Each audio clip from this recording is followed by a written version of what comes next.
in the studio, teaching, will be mimic those in the practice, architecture practice. What's the problem actually in the studio education? The studio represents significant departures from other pedagogic approaches. Okay, and the studio is a casual place where meeting times are specified, but students gather and disperse haphazardly. Okay, this is according to Kosidovsky. Because as you know, studio is like, for example, like the studio have 2 days a week, where the students spend 9 to 5 in studio, but most of the time they ask information where they work until late night because one reason they say that the idea a bit late. So sometimes when approaching to the submission, we allow the student to stay up late until the whole night to complete their work. Okay, the problem is currently the way we remains in latent of IT as I stop attitude. So how the studio teacher actually teaching their students, how they that's how they teach. There's no certain or specific pedagogy how to teach these students.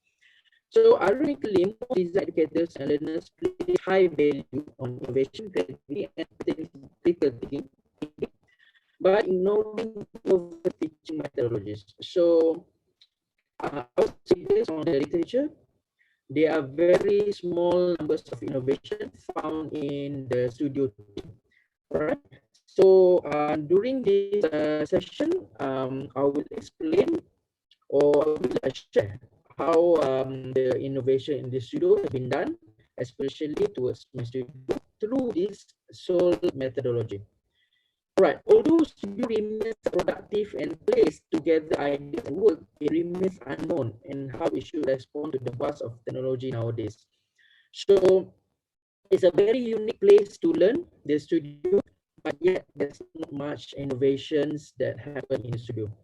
So therefore, this suggests the key to innovation to studio teaching and learning is learning how to combine content and teaching innovation into an effective pedagogic framework. All right. So in this SOL methodology, which I call it as a SOL methodology, we combine both pedagogy and cybergogy. And that's how I came up with the word of studio goji. So we kind of nurture the same elements that we have currently in the studio.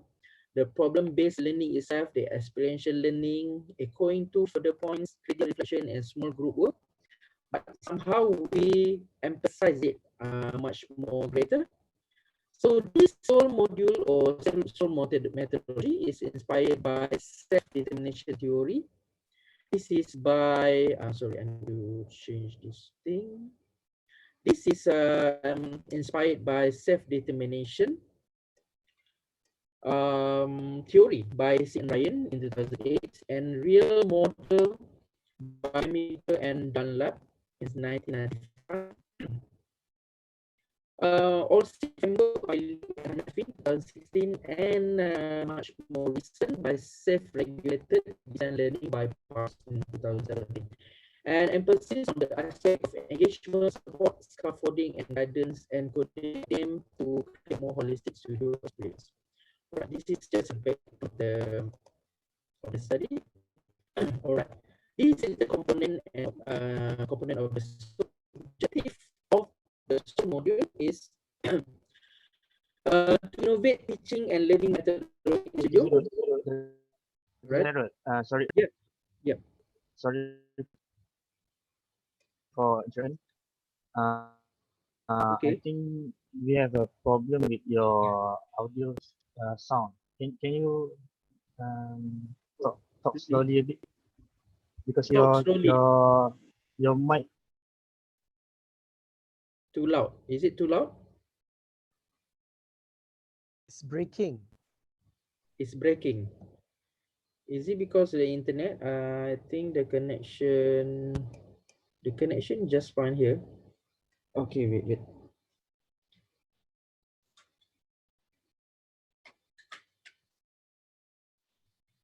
I think condition sound. Okay, okay.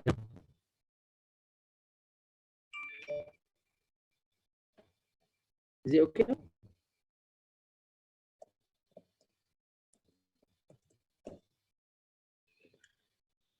Shall I?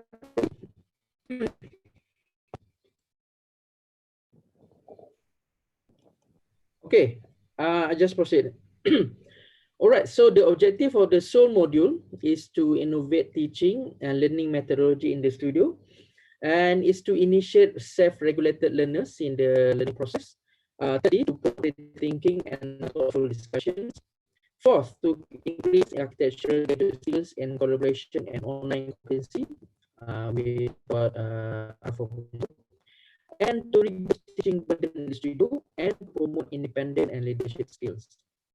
All right, so how are we going to approach SOUL inside the studio? All right, as I mentioned just now, the SOUL module, okay, the original and evolving goals of SOUL module. SOUL module that encompasses lecturing, sharing, and assessment. So these are the three frameworks of for SOUL module or SOUL methodology. The self-regulated design learning assumes that students play an active role in the success of their own learning and understanding of the subject matter. The student could gain more understanding and achieve objectivity while transferring the evaluation rubric into their work. And the method has engaged both peer feedback and peer assessment at the same time, supported by online tools. All right.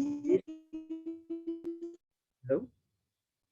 This strategy assists the cognitive and affective skills of the student for lifelong learning knowledge and thus align to the expected outcome of the subject. All right. This is the conceptual framework of the SOUL module. Okay.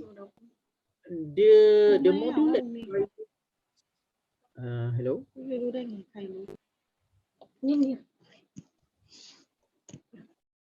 I hear.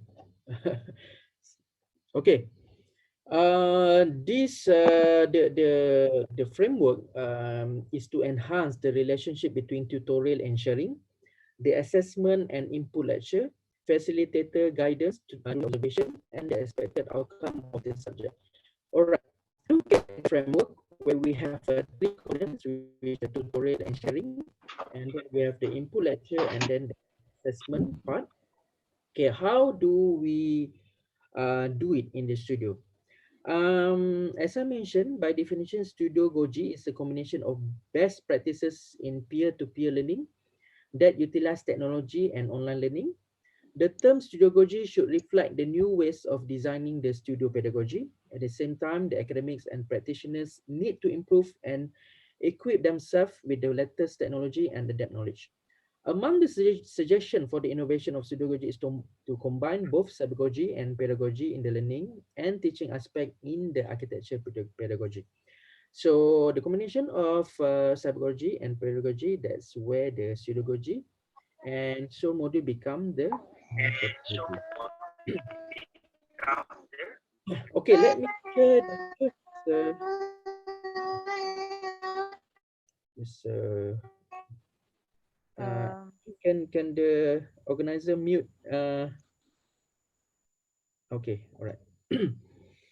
Okay, the first component, which is the lecture. Um, oh, still there's a sound from Dr. Zach, can you see me? okay, this is supposed to be webinar. It shouldn't be any conversation. So I should just go straight with my lecture. Any question you could just post to my email, or it can be towards the YouTube channel later on. All right, let me just focus. Excuse me, Dr. Sorry. Zairul. Yeah. I just want to remind everyone that we have to finish finish our talk at 3:50. So please mute your like everyone else. Please mute your mic, and also if there's any question, you can email Dr. Zero later on. Okay. All right. The first component, which is the lecture and sharing session. All right. As the facilitator, okay, we have two roles, as the facilitator and also as the student. So as the facilitator is given the freedom to use alternative media such as Zoom, YouTube, Padlet, Kahoot, or any other forms of presentation method. So during this pandemic, so we have no choice. We have to use, okay, whatever means of online learning. If you have a problem with Zoom security, you can always use WebEx. There are also other alternatives. Okay, student involvements in this online learning are highly encouraged in this input lecture series, and it can be an opportunity for them to present the content based on their research or finding and share the outcome. So what I did is that for Zoom, where for the studio link, we have this CADe session. So I use Zoom as the CADe session with the students, and I include a link video for them to watch the video. And the Padlet is where the progress. Okay, for the design aspect, we need to see the student progress in terms of their drawings, in terms of their sketches. So all the progress they will upload in the Padlet. And if I want to conduct online game gamification, I will use Kahoot. So these are the some of the tools that we can use for the lecture part. And for the student, they are allowed to initiate and explore different ways of getting ideas or information. For example, they can have a forum, debate, role play, wheel of fortune, gameplay, video shoot, and so many other things. So we will post this instruction in the Padlet, or during Zoom is much more real time. But Padlet, okay, for example, as I mentioned just now, architecture students, they work time. Sometimes they came at 3 o'clock in the morning. So when we share, okay, for example, if they have their skill at 3 a.m., they can just upload in the alert. So and the next morning, we as a lecturer, we can evaluate, we can see their progress through Padlet. Okay, before the input lecture, the students are required to perform self-learning by familiarizing themselves with the lecture topic and provide sufficient reading materials during the class for discussion. Okay, before I go, what I did is that the student need to read before the class begin, and then during the Zoom session, they will bring at least 3 articles if they want to discuss on the literature review. At the moment, I'm in charge of the master student. They need to do a lot of review.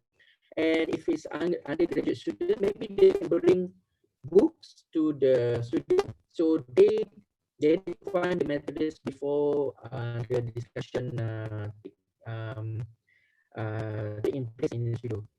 So during this online session is the same. If they found this material from outside, they can just upload it in the Padlet. So we can discuss based on what they are findings in the Padlet.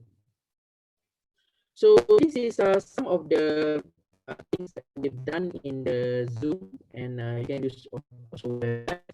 So the student show their progress and share their screen using the Zoom, and with the application from the Zoom, I can just sketch, and also I can just see.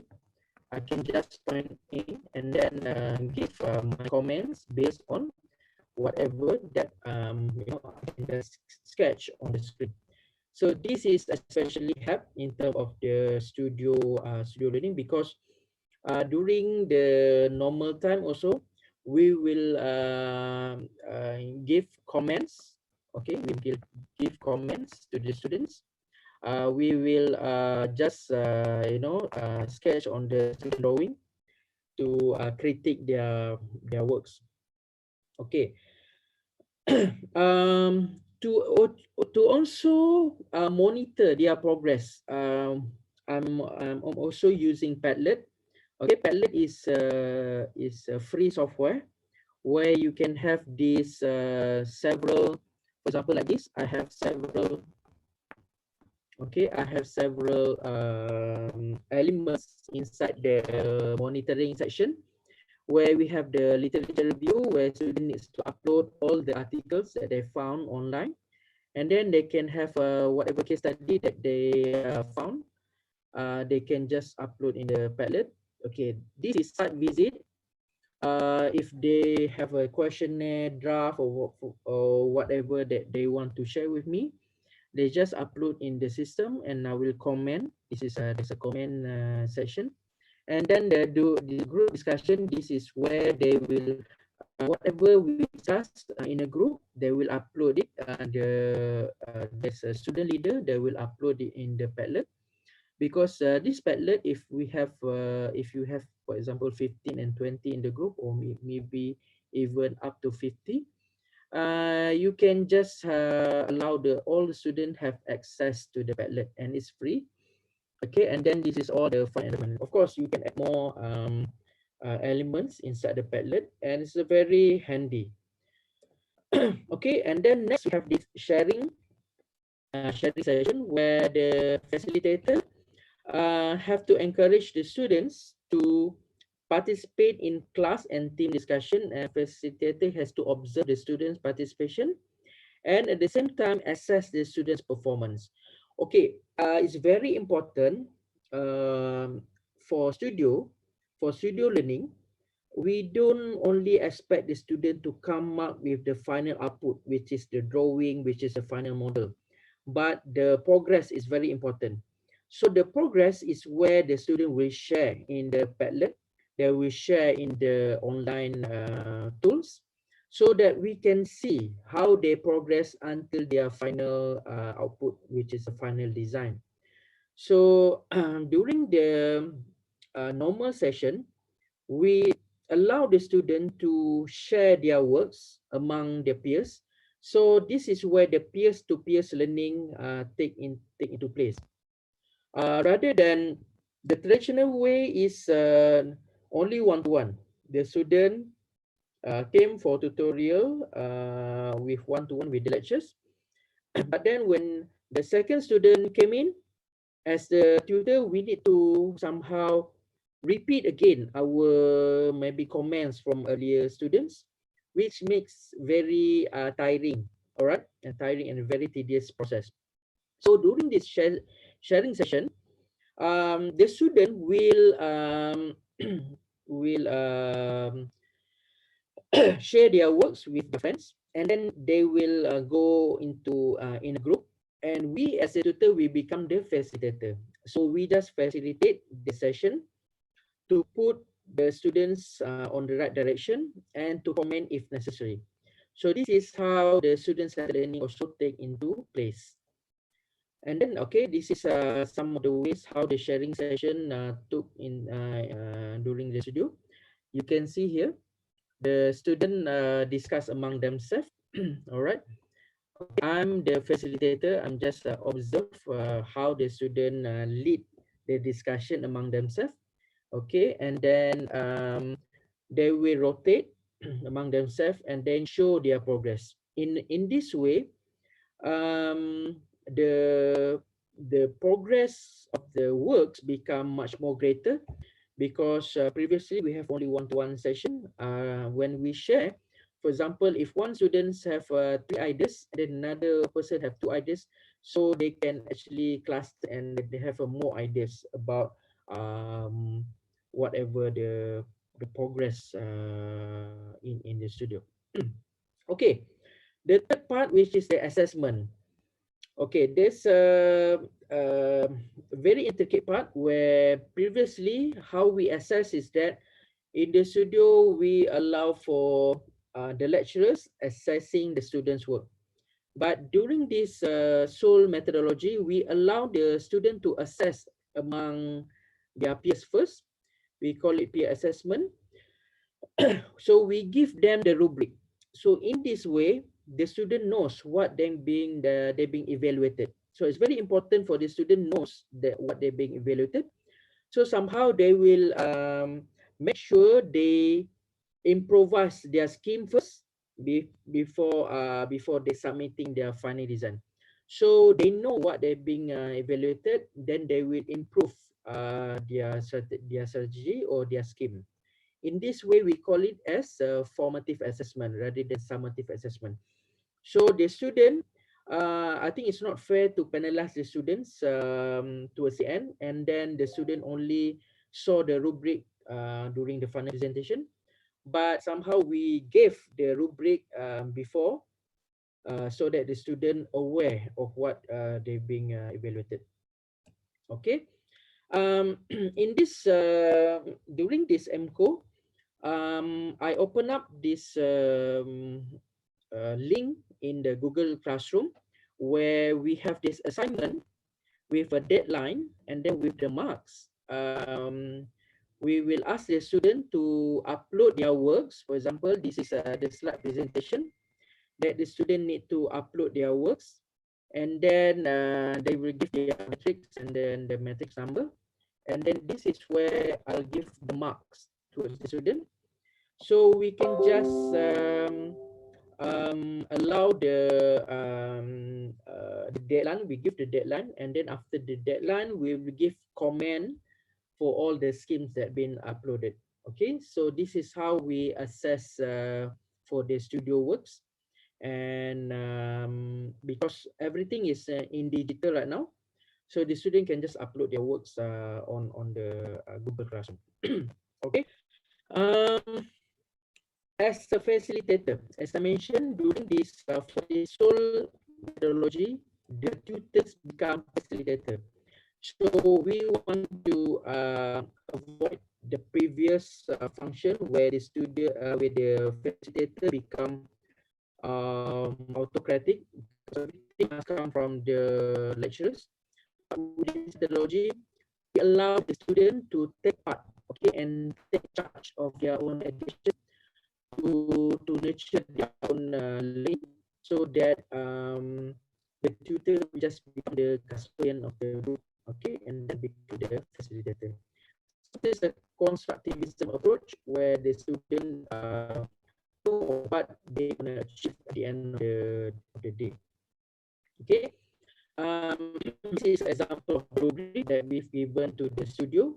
So we must allow the concerning outcome, and then we have to specify the project outcome, and then what would be the breakdown of the marks in the studio, which at the end of the day will this is will be amount to 100%. So if you give rubric beforehand to the students, they know what they be evaluated, because at the end of the day, it's not our task to actually penalize the students, because the mark shouldn't be a surprise, because if they perform very weak in the first 2 or 3 assignments, they should know that okay, they need to back up, they need to improve in order for them to catch up for the final project. So it's very important for this summative assessment to take consideration. Right, this is example of the rubric.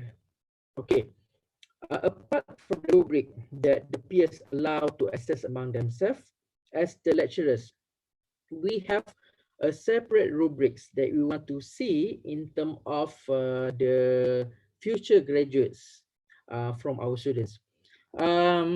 Apart from this apart from the normal rubric, I came up with this SOL rubric where we looking into the leadership of the student and entrepreneurship, the participation in the class, the teamwork, the professional and ethics, and communication and lifelong learning.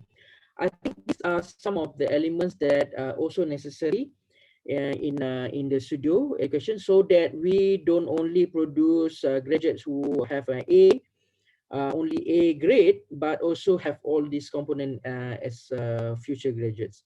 So I'm going to just make it fast. So these are all the rubrics inside the methodology. So this is what the activity that been done in the classroom. So we just change this one to purely online, because previously we have also face-to-face sharing session, but now we can have sharing session online using Zoom and also WebEx. These are some of the trainings that have been done in India, Indonesia, and Philippines. In fact, University of Telkom already, I think, employed this SOL methodology inside their studio teaching. And the SOL framework also got copyright. And this is the package that we produce for the SOL module. We have the general training, evaluation, assessment. We have a training day, and then for first round and then second round, where we pass according to semester. We come before semester, during semester, and then towards the final semester to actually look how this all being implemented in the studio. Okay, it's 3:40 already. I would say this is the first. This is a very it's step by step how you want to run your studio.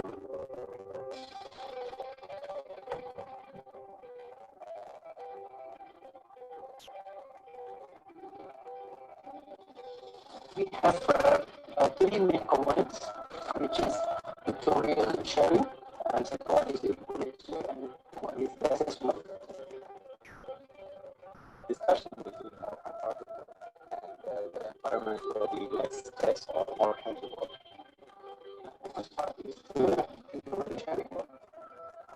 The sharing in the studio previously is between the lecturers and the students. So the students become the one who just receive the information from the lecturers. This is so person.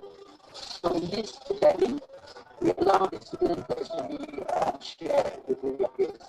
So how we do it is that from the sharing section, for example, students were told to bring their own materials to the studio. Okay, for example, of 5 or 6. If one student brought maybe 3 at least articles or 3 reading materials, now we already have 15 materials to be discussed to do. So so the session in the studio is happening, and then a lot of points is for the lectures to be good. And the second step is the tutorial and sharing, where from the sharing among the students, the student can also practice about their peers before lectures, especially which will just over the session.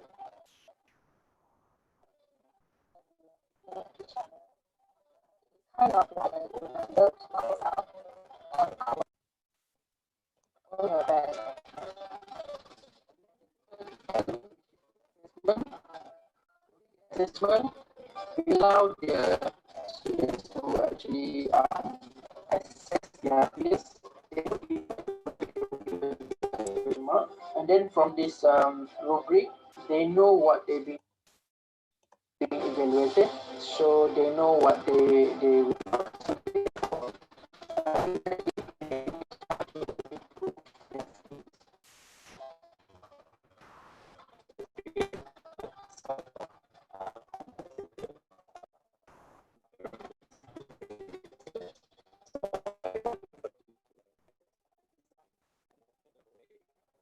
to just show them the best.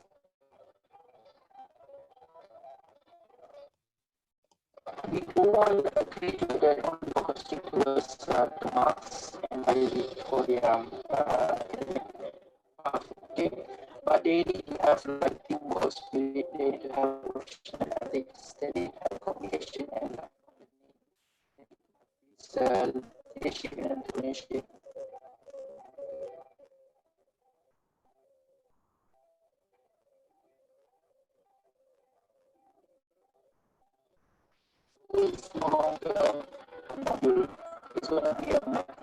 of teaching effective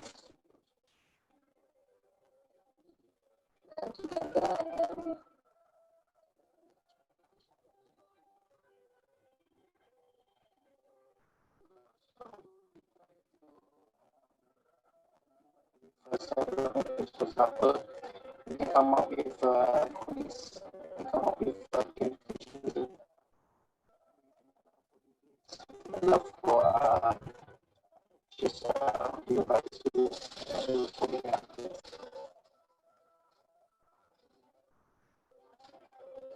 so we hope that everything can be done in a systematic way and also dependent on the student will allow yes we can learn data where they go to media. So in the world that's how it works.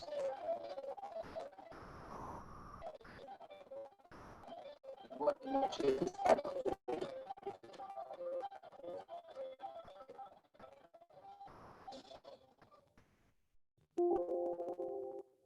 all right.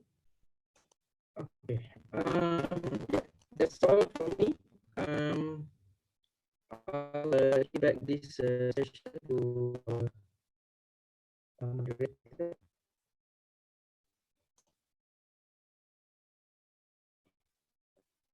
Hello? Yeah. Okay, Jordan. Sorry, because the technical error is terrible. Um, so it's 3:47. So we are right on time. Uh, Thank you, Dr. Zairul. And have you given your email address to everyone? Not yet, I think. Okay. Okay. I will just type here. Okay.